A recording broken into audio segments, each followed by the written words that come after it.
Olá, amigos do canal Redemptoris Mater. Sejam muito bem-vindos. Se é a sua primeira vez aqui, sinta-se acolhido com um caloroso abraço. É muito bom estar com vocês todos. Convidamos a conhecerem as playlists do canal, pois todas as postagens são feitas com muito cuidado para os nossos visitantes e membros. E não se esqueçam de se inscrever e de clicar o seu joinha. Isso colaborará muito com o nosso canal e fará com que mais pessoas possam ser alcançadas por aqueles conteúdos que nós aqui divulgamos.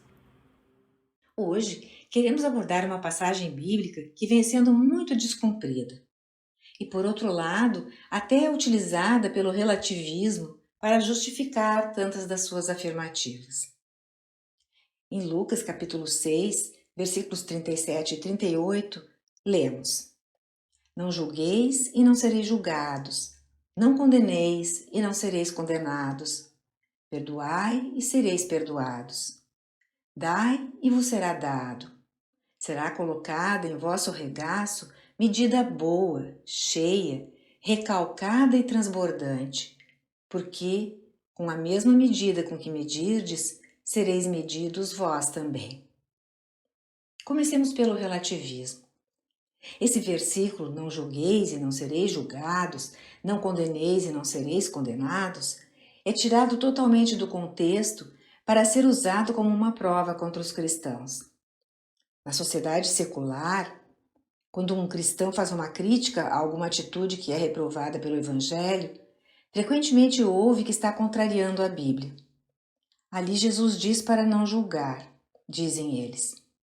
Contudo, está muito claro que Jesus não está proibindo julgar o valor moral de uma ação, e sim de julgar a pessoa e a sua alma, o seu destino eterno. Pois a afirmativa está disposta juntamente com o versículo seguinte: Perdoai e sereis perdoados. Com a mesma medida com que medirdes, sereis medidos também vós. Certamente, no contexto de Jesus, somente a pessoa humana era condenada. Recebia um veredito final, e somente Deus podia condenar, pois é o juiz da humanidade, a quem caberá o julgamento final. Deus nos quer misericordiosos, perdoadores, e assim é que devemos olhar para as pessoas, mesmo diante de suas ações que possam ser de pecadores. Como Deus faz conosco, mostrando-nos a sua misericórdia ante os nossos pecados. Além disso, agir assim é agir com prudência.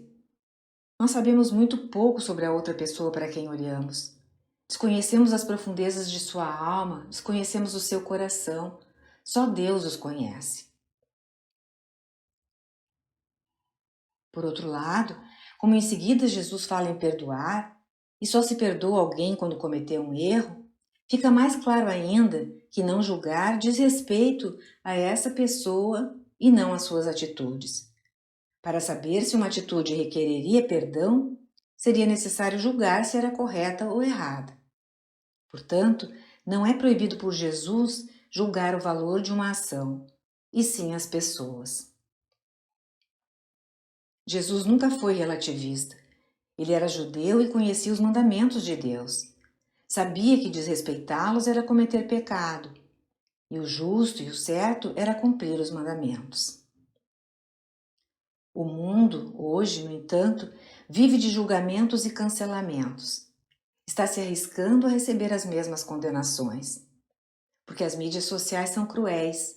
Tantos cristãos nos deixam atônitos com a sua rudeza, com a quantidade de julgamentos ferozes e condenações feitas ali. Nesse ambiente em que o fato de não estar face a face facilita muito falar o que vem à mente, sem bom senso nem autocrítica. É muito perigoso cultivar esses hábitos, essa situação espiritual. Pode ser o caminho de uma condenação final sobre nós mesmos, uma condenação para a eternidade. Com a medida que dermos aos outros, seremos medidos. Se a nossa rédea é curta e ferina, essa mesma medida nos será aplicada. Jesus falou em uma boa medida, calcada, sacudida, transbordante. Do que ele estava falando? Era uma medida usada na época, uma tigela utilizada para medir os grãos no mercado. O vendedor podia simplesmente colocar uma quantidade de grãos na tigela e dizer que pesava um volume X. Ou podia encher a tigela dos grãos e pressioná-los, sacudi-los para caber mais grãos, que até transbordariam. Esse último vendedor estava tentando dar o máximo ao comprador, a medida mais cheia. Assim deve ser a medida que se deve dar às pessoas. Ser misericordiosos com elas, e Deus nos mostrará abundante misericórdia também. Não é assim que você gostaria que as coisas acontecessem? Deus sempre nos mede com a boa medida.